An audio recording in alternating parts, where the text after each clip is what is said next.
Morning, you guys.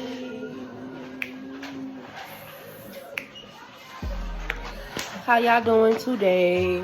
I look so tired, but I'm not really tired. I'm actually full of a little bit more energy since I've gotten off my period. Today is March 19th. We're heading into spring. We got a bit of like an Easter snap. It's kind of been cool in the morning, y'all. It's kind of weird. But I'm happy that spring is coming, summer is near. And I'm just like so excited about this year, getting back into school and getting my boys into school. So I'm just so happy, I'm thankful. My 2-year-old Carson has been making a lot of progress with him getting back in school. I've done had 2 of the places I applied for him to go to for, like, you know, special needs service. I call him 2-year-old, he's 3. But anyways, he just turned 3 this month. They finally reached back out to me, both of them, this morning, so that's nothing but God. We're on the right track, and now I have options. And yeah, I'm excited. So let's just get into the video, y'all. So today we're gonna, you know, touch on a topic I decided to come up with. I'm trying to be a little bit more consistent with the video, so y'all bear with me. It's gonna be kind of like a little out of my spectrum of what I usually do, but still this content is gonna be, you know, interesting, especially for people that are like in relationships or married or like young like me. I'm 28. I'll be 29 this year in December. So here we go. We're gonna jump right into it. Rules and boundaries I have set for me in my relationship. So as y'all may know, I'm married. I've been married for like a year now and some change. We got married in September on the 23rd back in 2023. So it's about to be 2 years. And I had to learn how to like just like really control me. Like once I realized I could not control the way my husband responds, the way he acts. Ooh, I just got that email, y'all. I think that's it. Once I saw that I really couldn't like control the way he responds, the way he acts, the way he feels, like that's something he has to work on himself personally, just like me. Once I realized that, I stopped trying to control. I stopped doing all the fussing, the arguing, the getting upset. You know, I stopped stressing. Anyways, once I realized that, everything else just, it flowed a lot more smooth for me. And things really worked out better for me in my relationship with my husband. We don't really argue as much as we did in the beginning, especially being like newlyweds. And most of the arguments are like really petty, but I do feel like they're like underlying issues too sometimes that, you know, maybe he's not able to talk about or I'm not able to express. Like, I don't know. But you can only control yourself. And that's just in life in general. But especially in a relationship, you think just because this is your partner, they're supposed to do what you say, they're supposed to feel the way you feel, they're supposed to always understand you. And that's just not always the case.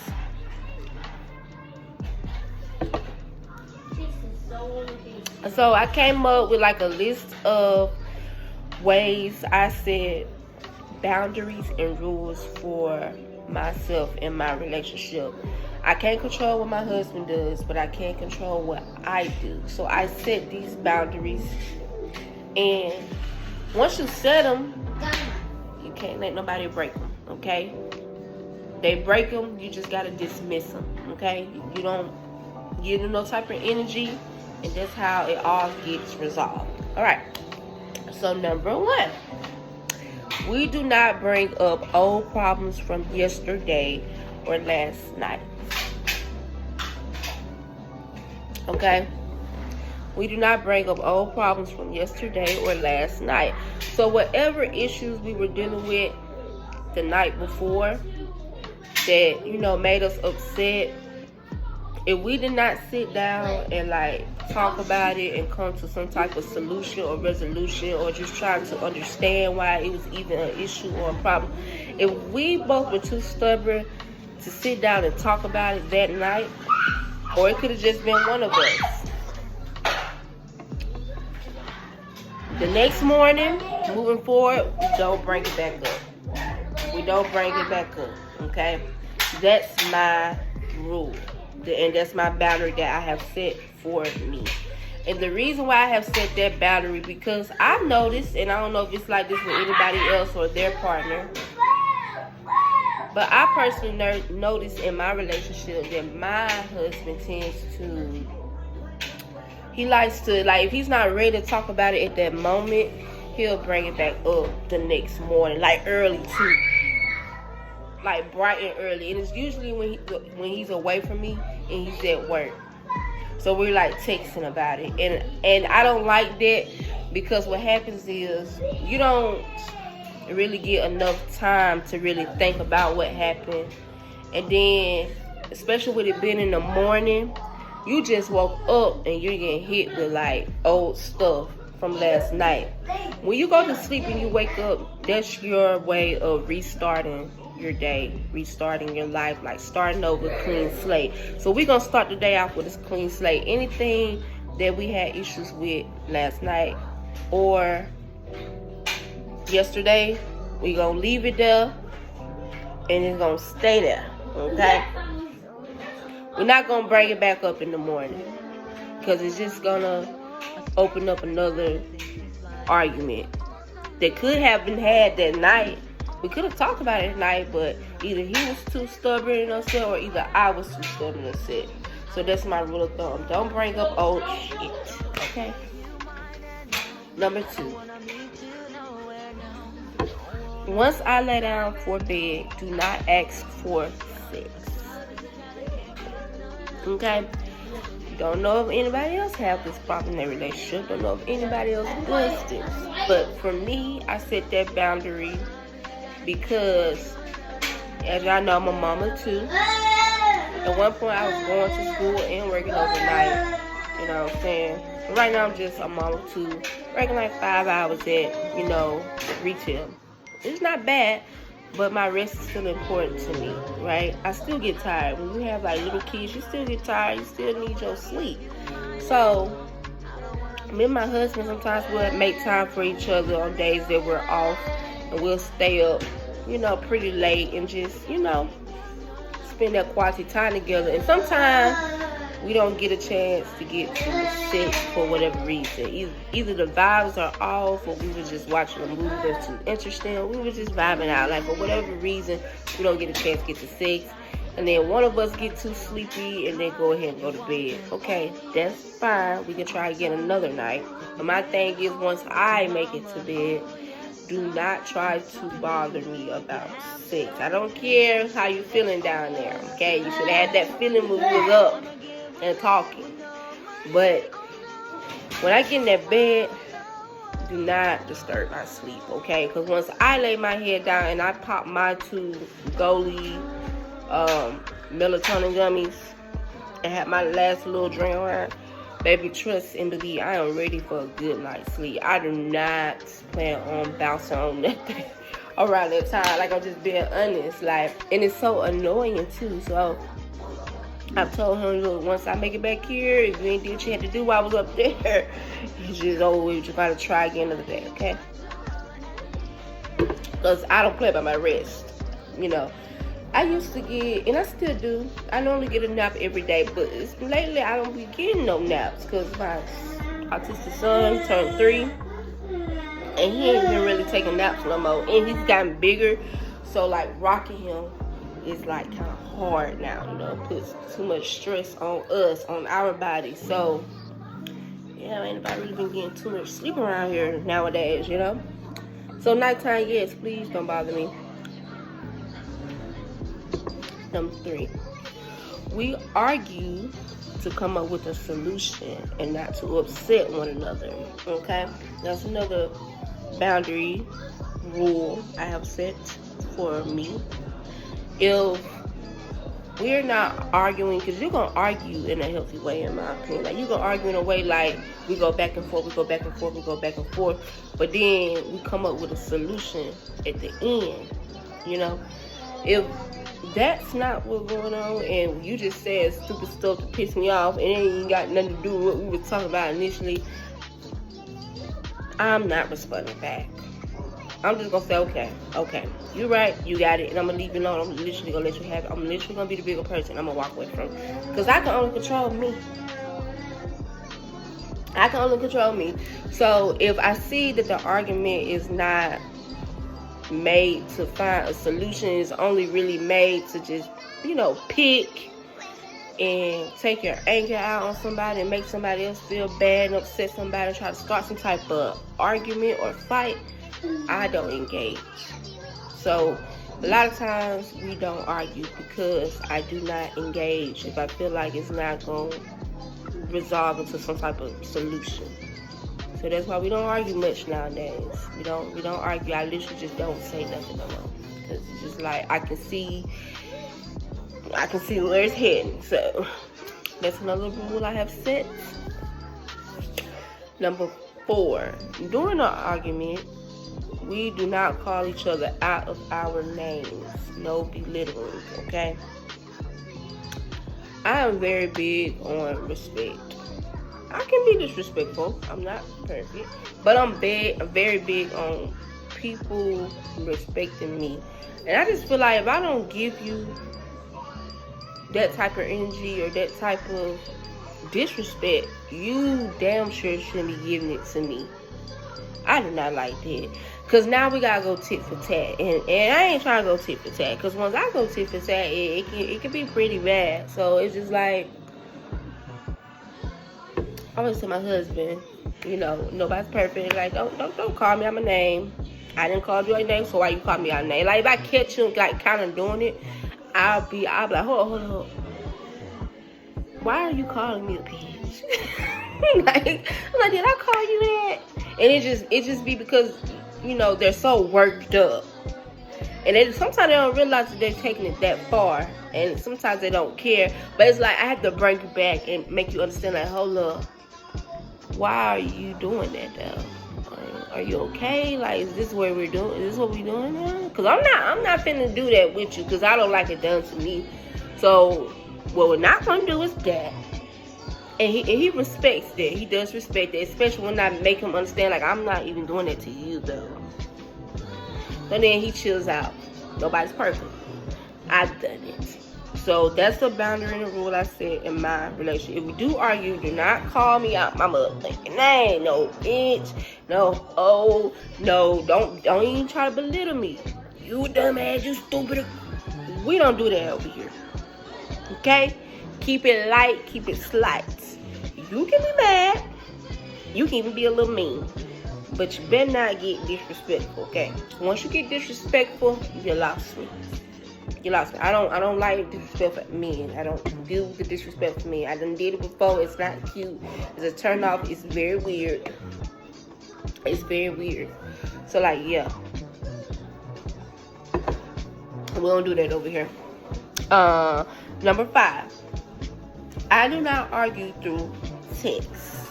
And I love that about me. When I tell you, once you stop arguing with your partner through text, it cuts down so much misunderstandings. It also cuts down the fucking arguing. Because I don't know about y'all, but some or most of our arguments starts at texting. I can't even get your vibe, your energy, the way you're going to say it through a text message. So we're not doing the argument through text. You can feel when the conversation is about to go left. So as soon as I feel the conversation going left through text, I stop replying. And I love that about me. I'm not finna do the back and forth through text. I'm not finna break my fingers texting you. It's overwhelming, stressing, and draining, especially when you're at work. You know what I'm saying? I'm not finna be texting you, going back and forth. You saying little shit, I'm saying little shit. Then when we meet each other, it just built up animosity. Like, no, I'm not doing that, okay? I just stopped replying, and I think y'all should start replying. If you feel like your partner is on that BS, tell you, say, hey, and this is what I tell my partner. Hey, we gonna talk about that when we get home. When you get home, we can talk about it. That's how I am, because I need to get that same energy and vibe that you're trying to give through text, because it usually don't be like that in person. So I need to get that from you. I need to make sure we're not taking nothing wrong, and I tell my husband that. And it cuts down so much, because, you know, by the time he make it home, we don't even want to talk about it no more. Like, exactly. Like, you're not finna be messing with me through text, bitch. Just hell no. So that's another rule and pet peeve, but another rule and boundary I have set for myself. Number 6, keep work and home separated. I actually pretty much learned this from my husband. Shout out to him. So, as I know, me and my husband, we met at work. He worked in the kitchen, and I was a patient care assistant, right, at the hospital. And, like, sometimes, like, little stuff would happen, and I'd be like, so said that, you know, people would say something to me about my husband and my job, and I'd bring it up to her, like, is this what's going on? She said this and that, and he's like, nah, I don't know her. I'd be like, why you ain't come see me over here? Like, I don't know. It just be like, it was all starting to entwine and mix. People was like, because they knew we were together, which I did not like, but, you know, it's gonna come out, we together, it's gonna come out, because ain't no nigga hide me. But, because people knew we were together, we had a kid together, and we were married, they would always kind of like try to get in between our relationship at work. Like, they would always tell me what he was doing, and then they would always put little shit in his ear about me. Like, yeah, it was like little weird, dumb shit. It was never like really true. It was never really anything, but like they was doing little stuff like that. And I was like, you should have said this and that. And he was like, but they said you be doing this and that. Keep it separated, okay? And that's why, like, that's one of the reasons why I'm glad I don't work at the hospital with my husband no more, because I didn't like that much pressure on me. I just wanted to go to work, nobody know my business, and come back home. All day, oh yeah, I saw your husband, he was doing this and that. It's annoying. I don't want to know what my husband do. I know my husband's doing stuff that I will approve of, but when I'm not around him, I can't control him. It's not necessarily to say it's bad, but it's just like, you know, I probably wouldn't care for him to do that, right? I just want, you know, go to work and come home. And, you know, people always trying to, like, get in our relationship and tell us stuff about each other and stuff like that, and then we bring that to each other at home. It is stressful. It's annoying. It's not a good work-life balance either, because now you went from arguing at home, now you're at work beefing together. So it's just stupid. We keep it separated. I recommend husband and wives getting 2 separate jobs. Unless y'all like in business together, y'all got your own business, but I feel like it's different. Working at the same place with a bunch of randoms and y'all together is just like, you gotta be kind of strong. Y'all gotta be like this, because they gonna definitely try to get in between y'all, you know, relationship, and get all in y'all business. Whatever you got going on at work that's stressing you out, as much as you want to talk to your partner about it, don't. And if you do, don't let it last too long. Leave your problems at work and come back home refreshed, renewed, get back on the right page. Leave your problems at home. Don't bring it to work.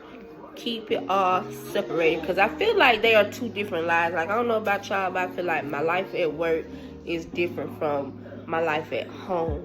I'm a different person, okay? Things I would do and say at home, I wouldn't do and say at work. And I think that's good, and I think that's how it's supposed to be. You're supposed to be more professional at work. You're supposed to come to work in work mode.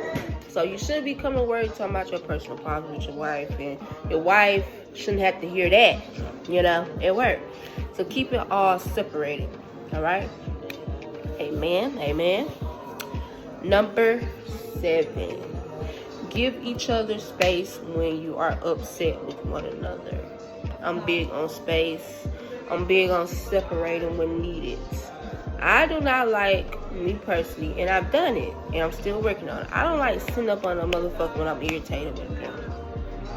Like, I'd rather just get out your way, because the energy and the vibe just be so messed up. It doesn't feel good. It doesn't feel good. I'd rather get as far away from you as possible until things die down. You know, especially if we can't talk to each other in a respectful way, or I just seen you getting so upset. Somebody needs to leave and go get them a me day or something, like whether he goes to his family house and visit and he take a kid or not take a kid, doesn't matter.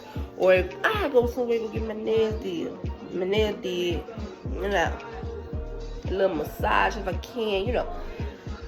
Somebody needs to separate. Don't sit in that energy of irritability with one another, because it's just gonna feel miserable. You're just gonna stay mad all day. You'll be mad because your whole day feel like it got ruined. And I try to tell my husband, just go see your dad, go see your grandma, go hang with your friend. My husband's so clingy. He'll rather sit and watch me than to just separate. And I try to encourage him to go be free and fly like the birds and the eagles. But he'll rather sit under me mad, because he want to make sure I stay my ass here mad with him. I don't like that. Let's separate. Let's get some space around this bitch, because it don't feel good. It ain't healthy. So I'm big on that. And I'm going to continue to enforce that, whether he likes it or not. I'm going to enforce it with me. I'll be back. I'm going to get my nail deal, or I'll be back. I'm going to take, my oldest with me. And we're just going to go visit my mama. Like, we're not staying here mad at each other. I will see you later on, okay? And hopefully you have your shit together. I think that's a good rule and boundary to set in your relationship. And last but not least, have your own interests. I can't talk. Have your own interests and hobbies that you do, okay? Separately. You have your stuff that you like, that you do, that makes you happy, that feeds your soul, that you look forward to every day, that has nothing to do with me and our relationship. You need to have that for yourself. And I need to have that for myself as well. We don't have to always be doing the same thing all the time. If you like gaming, you like playing video games, and that's your shit, do your shit. Okay? You look forward to that, I fucks with it. I'm not mad about it. Because I don't want you to be all about me, because I ain't trying to be all about you. Like, we had 2 separate lives before we met each other. So it's healthy for you to kind of somewhat keep the separation. You see what I'm saying? Like, I just found me a new hobby and interest. I have goals. And I like that I'm trying to get back in school. And I've been in school for a long time. It's kind of embarrassing. But I got school. I have personal goals. I'm working on myself, like trying to be a homeowner, trying to make more money at my job, and trying to gain a career. And I have a newfound interest / hobby, which is YouTube. And I love that for me, because it gives me something to do, something to look forward to, besides just waking up, being a mom, being a wife every day. Then your husband got the nerve to irritate or upset you. Now you just rethinking your whole life, like goddamn. So get your own hobbies. Both of y'all need to have your own hobbies and interests that y'all like to do. I don't care if it's video games. That's my husband. He loves video games. He's like a gamer. At one point he was doing like content, but now he's just pretty much just playing. You know what I'm saying? Just playing. And that's fine. He's happy doing it. He be having a ball. He be up here. He got all types of like friends off the game. Hey, you think I'll get into that? No, that's your shit. He be talking to them on the phone, talking to them on the speaker. You think I'm into that? No. Some of them, he played with some of his coworkers, and they bet and stuff like that. So I love that for him. And this is mine. And I love that for me. Get your own separate hobbies and interests, okay? Because a relationship is not just about y'all together, but it's also about how do y'all deal with yourself separated so that y'all can come together and have a healthier bond. So yeah, those are my 8 rules and boundaries that I have set in my relationship for me. Like I said, you can't control nobody, but you can only control you. So when I feel like those boundaries or rules are not being respected and they're getting like overstepped or whatever, I simply don't engage. Just don't engage. But you have to tell them that's your boundary. You have to tell them, hey, this is what I like and don't like. And if they don't respect it, you don't engage. It's just that simple. Can't nobody make you engage. Can't nobody make you talk. You're wrong. You're your own person. Can't nobody control you but you. You can't control them. So I advise people to take some of these things off this list and probably like, use it in your own relationship. I guess y'all can comment down below anything else that y'all have in your relationship that y'all do to kind of help keep it going smoothly. But yeah, those are my 8 things. I will see y'all next time. Bye.